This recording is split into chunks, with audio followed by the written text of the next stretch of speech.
Majelis dengan penuh takzim menjemput penulis buku Islam dan Melayu, Martabat Umat dan Daulat Rakyat untuk naik ke pentas bagi menyampaikan syarahan pengantarnya.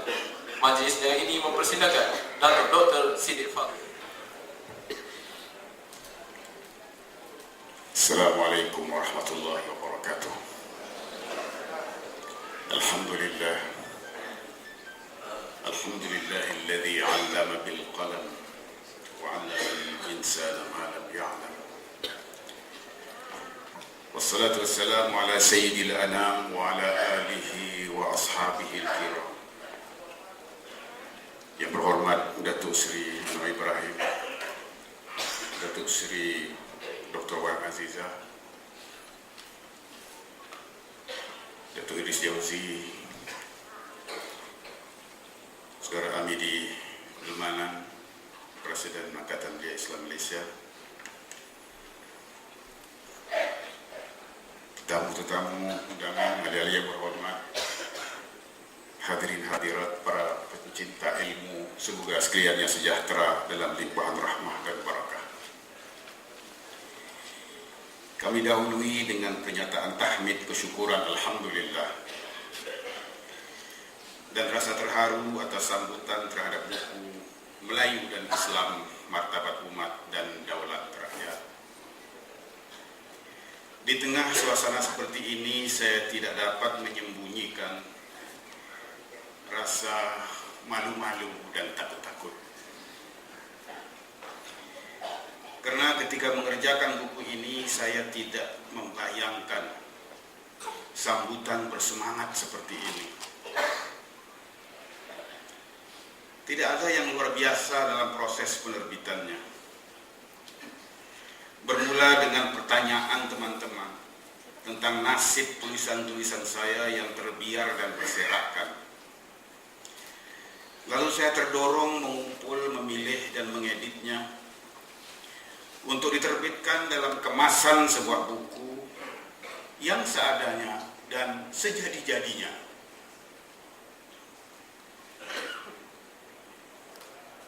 Andainya saya tahu bahwa buku ini akan diberi perhatian sebegini rupa, rasa-rasanya buku ini tak berani terbit.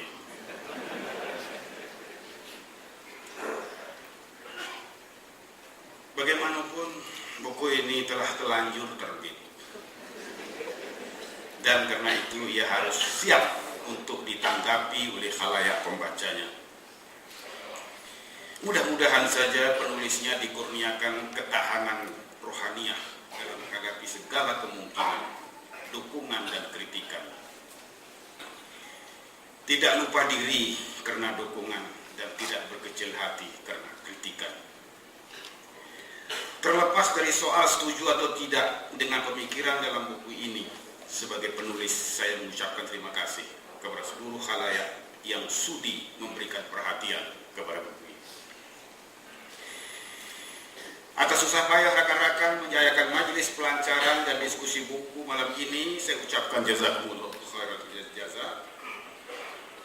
Mudah-mudahan semangat di sebalik usaha ini bukan sangat karena buku saya, tapi lebih karena komitmen kita bersama terhadap penyuburan budaya ilmu.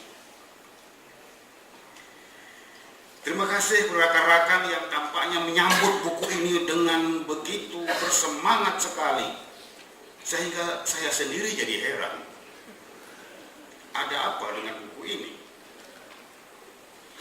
Saya hanya dapat menduga bahwa ketika menyambut buku ini, yang mereka sambut sebenarnya adalah pemikiran mereka sendiri. Demikianlah hakikatnya. Kita memang banyak berkongsi pemikiran, berkongsi idealisme, berkongsi wawasan dan gagasan. Tetapi tidak semua orang berkesempatan mengungkapkan, mengucapkan, atau menyuarakannya. Andainya dugaan itu benar, maka saya sangat berbahagia dapat melaksanakan peranan mengungkapkan yang tak terungkap, mengucapkan yang tak terucap, dan menyuarakan yang tak tersuara itu. Sebagai karya manusia Buku ini tentu saja mengandungi berbagai kelemahan manusiawi. Dengan menginsafi keterbatasan ilmu, pengalaman, dan daya renung, saya akan sangat berterima kasih andainya ada yang sudi memberikan teguran dan koreksi. Memang saya tidak dapat memberikan jaminan akan bersetuju dengan pendapat Anda, tapi saya tetap akan menghormati hak Anda untuk tidak bersetuju dengan saya.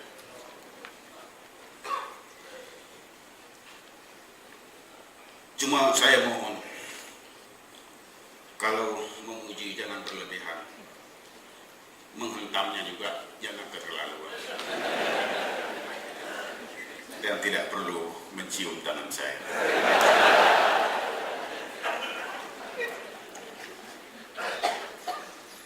Tangan saya dicipta tidak untuk dicium.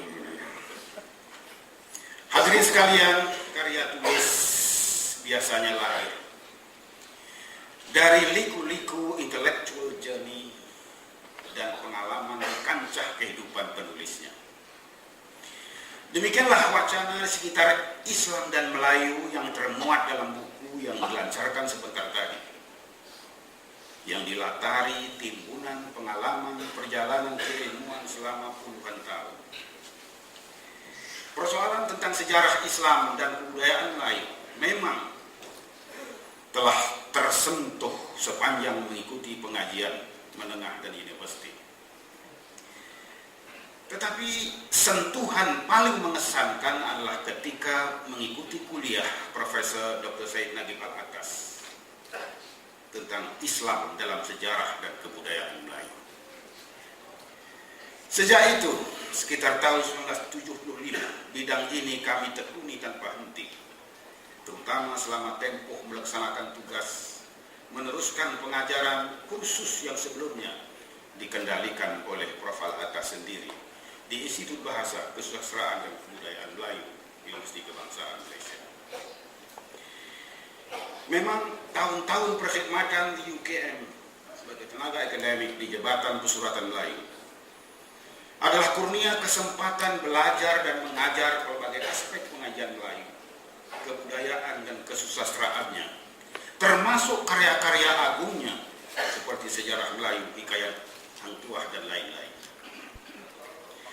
Tidak kurang pentingnya adalah penglibatan kami yang berterusan dalam gerakan Islam Tanah Air, PKPIM, ABIN, dan WADA. Pengalaman dari kancah perjuangan merealisasikan idealisme keislaman selama lebih 4 dekad itu tentunya banyak mewarnai dan bahkan menyemangati pemikiran, gagasan, dan wawasan yang tertuang dalam buku ini. Justru gerakan Islam pencetus kebangkitan Islam yang cukup fenomenal sepanjang dekad-dekad menjelang ujung abad 20 itu bukan sekedar membawa keriuhan retorik slogan-slogan, tetapi jelas membawa fikrah dan risalah taghiriyah atau misi pembebasan dan perubahan. Dalam rangka agenda perubahan tersebut, para ideolog gerakan tersebut tentunya telah meneliti pesan-pesan Al-Quran dan As-Sunnah tentang khairiyatul ummah, keunggulan umat. Di samping karya-karya agung pemikir besar seperti Ibnu Khaldun tentang jatuh bangunnya bangsa dan tamadun, Malik bin Nabi tentang masalah pemikiran dan syarat-syarat kebangkitan Syurutul Nahdah, dan sarjana-sarjana besar lainnya. Dan sebagai gerakan yang berkiprah di tengah realiti kemalaysiaan, tentunya ia juga menangani isu-isu setempat, termasuk isu Islam dan Melayu, serta persoalan kemajuan masyarakat. Dari latar sedemikian itulah lahirnya karya tulis Islam dan Melayu, Martabat Umat dan Daulat Rakyat, yang mengangkat persoalan pemberdayaan bangsa dengan nilai-nilai agama Islam. Bertolak dari hakikat Melayu sebagai suatu realiti, kewujudan Melayu suatu realiti, jelmaan sunatullah bahwa manusia selamanya diciptakan berbangsa-bangsa dan bersuku-suku, Manusia berbangsa dan bersuku bukan tanpa maksud, tapi dengan tujuan mulia, saling kenal dan saling hormat. Karena itu, tidak salah andainya seluruh anak bangsa ingin agar bangsanya dikenal sebagai umat yang kuat, mulia, dan berwibawa. Untuk itulah kami mengangkat nilai maruah dan harga diri yang ketika ini terhakis di tengah maraknya budaya fitnah, gosip, mengaib dan memalukan orang seenak dan semau-maunya. Kontrak sosial yang menyepakati bahwa rakyat Melayu jangan ia difatihatkan di nista yang kecil-kecil telah diinjak-injak dengan leluasa tanpa mempedulikan lagi sumpahan. Apabila penguasa memberi aib seorang hamba Melayu, alamat negerinya akan binasa. Bangsa tidak dapat dibina dengan caci maki dan sumpah seranah penguasa. Bangsa yang mulia dan bermartabat dibangun dengan kesadaran tentang marwah yang dicirikan oleh sifat al-haya, tahu malu atau sense of shame. Malu melakukan perbuatan keji, malu menjadi rakyat negara yang mundur, malu menganggotai organisasi yang korup, dan seterusnya. Dari sifat tahu malu itulah bangkitnya semangat juang untuk berubah, menebus marwah yang tercemar. Entahlah kalau kita semua sudah jadi labu-labi yang dicaci, dimaki, diperbodoh setiap hari di bawah pimpinan Haji Bakhil yang tidak berani memprotes, dan tidak lari.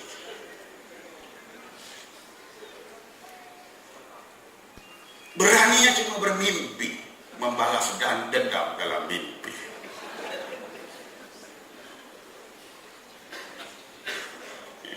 Marahnya itu tersalur dalam mimpi, dikerjakan betul Haji Bakhil dalam mimpinya itu.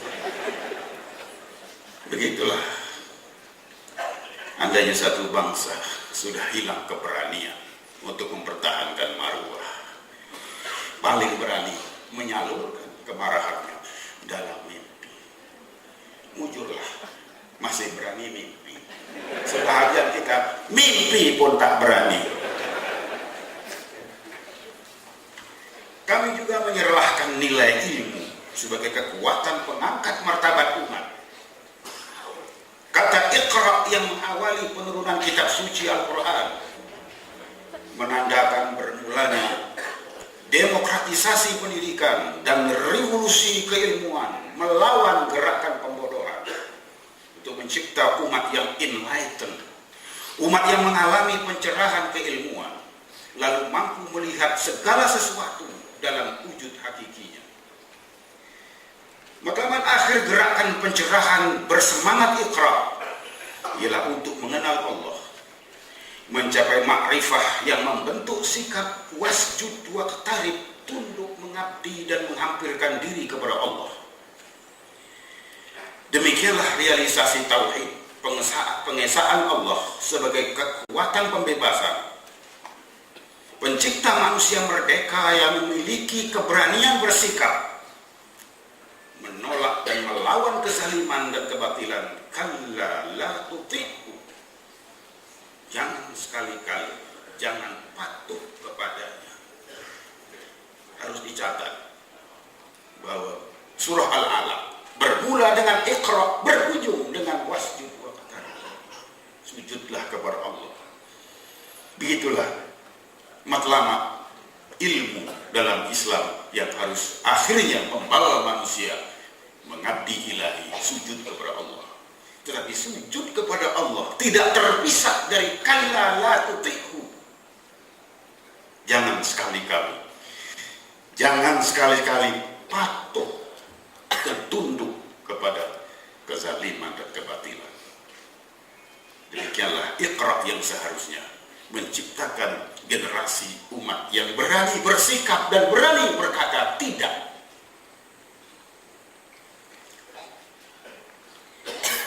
Ilmu dan iman adalah unsur penting pemberdayaan bangsa. Bangsa yang lemah dan penakut tidak akan menjadi bangsa yang mulia dan bermartabat. Lewat puisinya, kesaksian Bapak Saidja. Saya tidak pasti siapa nama sebenarnya Pak Saidja. Barangkali saja Pak Saijo.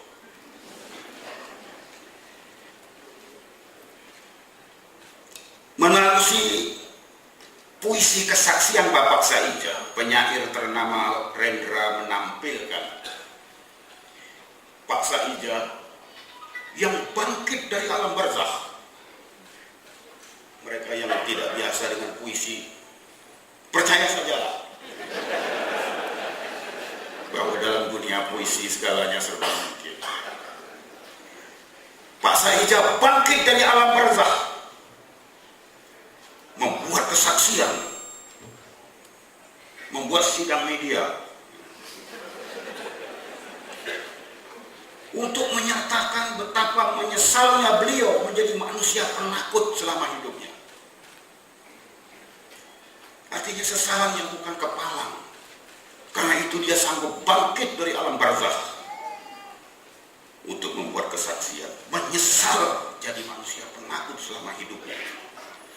Takut membuka mulut untuk memprotes ketidakadilan. Takut melawan karena melawan berarti mati. Karena itu dia berhati-hati agar tidak mati. Tapi dalam takut mati melawan kezaliman itu, akhirnya Pak Saidja mati juga. Menyesal dia kalau tahu tak melawan pun mati.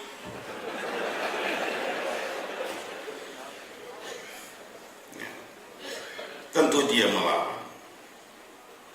Tapi kesaksian tentang sesalnya menjadi manusia penakut itu dilakukannya terlalu lewat. Suatu kesaksian yang terlambat. Karena dia baru menyadari tentang besarnya dosa menjadi penakut itu sesudah ia mati. Itulah penyesalan terlambat seorang penakut yang diungkapkan dengan kata-kata hidup tanpa daya sebab daya ditindih ketakutan. Setiap hari seperti mati berulang kali. Manusia penakut itu rupanya matinya berulang kali. Satu hari berkali-kali dia mati. Ya. Pagi tadi diberitakan harga barang naik, mati aku.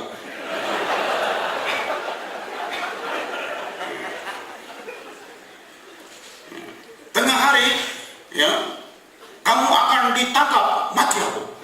Nanti petang, mati lagi. Jadi sudahnya orang tanya, satu hari berapa kali kamu mati? Kan pagi tadi sudah mati. Setiap hari seperti mati berulang kali. Setiap saat berharap menjadi semut agar bisa tidak kelihatan. Sekarang setelah mati, baru aku menyadari bahwa ketakutanku membantu penindasan dan sikap tidak berdaya menyuburkan ketidakadilan. Sebenarnya Pak Saidja bukan tidak berdaya, tapi dayanya telah dilumpuhkan oleh sifat penakutnya. Memang kekuatan takkan ada artinya tanpa keberanian. Karena itu orang Melayu selalu memadukan kekuatan dengan keberanian. Tidak guna kuat kalau tak berani. Jadi kekuatan dan keberanian harus terpadu. Sebagaimana yang terungkap dalam serangkap pantun, Apa guna pergi ke Bendang kalau tidak menanam padi? Apa guna keris di sandang kalau tidak berani mati?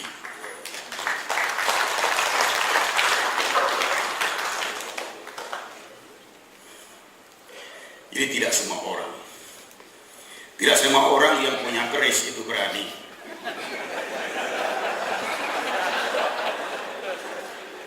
Bawalah keris sepanjang manapun.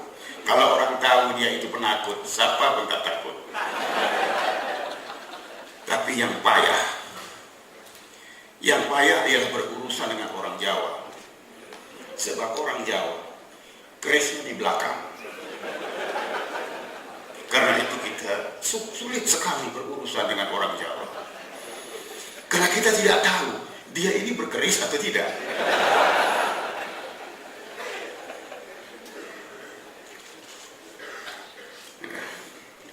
Hidup tanpa daya dalam belenggu budaya takut bukanlah kehidupan yang didambakan oleh manusia bermarwah, berilmu dan beriman.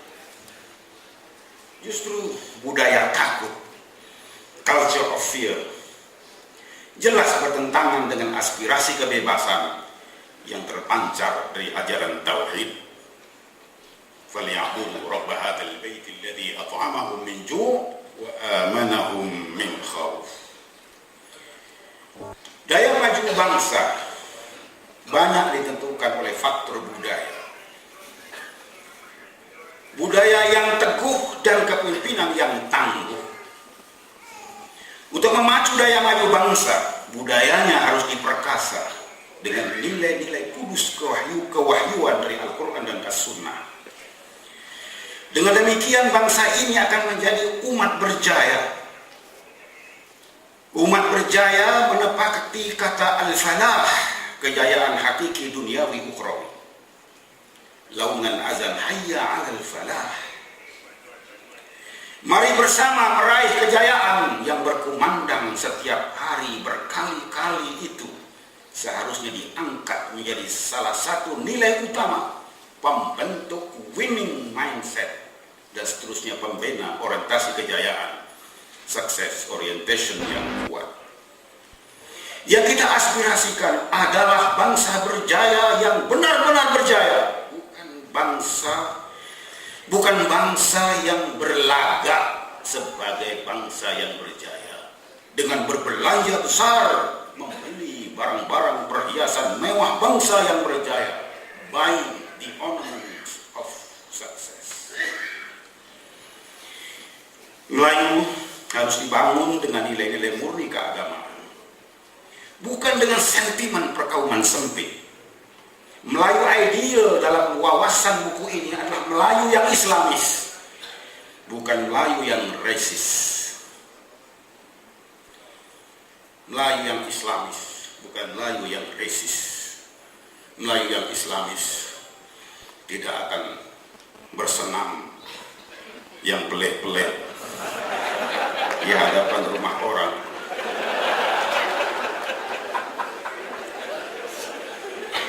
Melayu yang Islamis adalah Melayu yang berakhlak mulia, kaya dengan rasa kasih kemanusiaan, setia menjunjung nilai ukhuwah persaudaraan dalam arti luas yang merentasi batasan ras dan agama. Ukhuwah yang meliputi ukhuwah Islamiyah, persaudaraan seagama, ukhuwah wataniyah, persaudaraan setanah air, dan ukhuwah insaniyah, persaudaraan kemanusiaan. Untuk merealisasikan gagasan Melayu yang menempati ciri khairul ummah, kita memerlukan pemimpin yang membina bangsa, bukan pemimpin yang membesar diri dan memperkaya kroni. Bangsa Melayu harus bijak memilih pemimpinnya yang mampu melaksanakan misi pemberdayaan bangsa. Pemimpin pendidik teladan yang menghayati nilai-nilai murni yang diperjuangkannya. Pemimpin yang sedia untuk melayani rakyat, karena Sayyidul Qawmi Khadimuhum, ketua suatu kaum adalah pelayan kaum itu, wakil rakyat adalah wakil rakyat yang majikannya adalah rakyat. Dikisahkan satu peristiwa yang entah benar atau tidak di Indonesia. Katanya ada kesepakatan untuk menaikkan semua wakil, menaikkan pangkat semua wakil. Wakil bupati jadi bupati, wakil gubernur jadi gubernur, wakil rektor jadi rektor, wakil presiden jadi presiden, wakil rakyat tak mau jadi rakyat.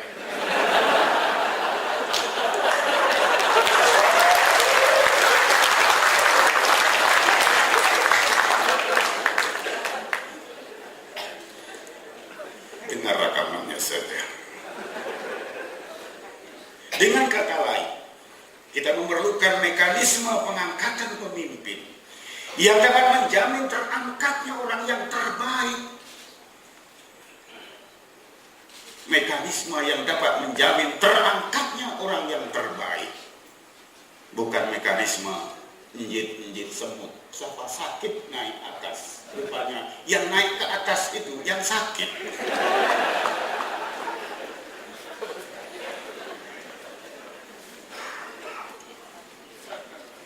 Pemimpin terbaik dalam pengertian pemimpin yang berkualiti, berintegriti moral, punya kekuatan daya pikir, punya stamina kerja kuat, menyintai dan menyayangi rakyat, menepati konsep al-imamul adil, pemimpin adil, sebagaimana yang diuraikan oleh al-Imam Hasan al-Basri radhiyallahu anhu rahmatullahi alaih dalam risalah jawabannya kepada permintaan Umar Abdul Aziz, mujaddid abad pertama hijrah, yang diiktiraf sebagai khamisul khulafa'ir rasyidin, Khalifah ar-Rasyid yang kelima. Saudara-saudara sekalian, sesungguhnya bangsa ini akan bangkit sebagai umat yang gagah dan bermarwah dengan pemimpin yang empowering dan inspiring. Dan sekarang adalah saatnya kita memikirkan pemimpinan yang seperti itu. Terima kasih. Assalamualaikum warahmatullahi wabarakatuh.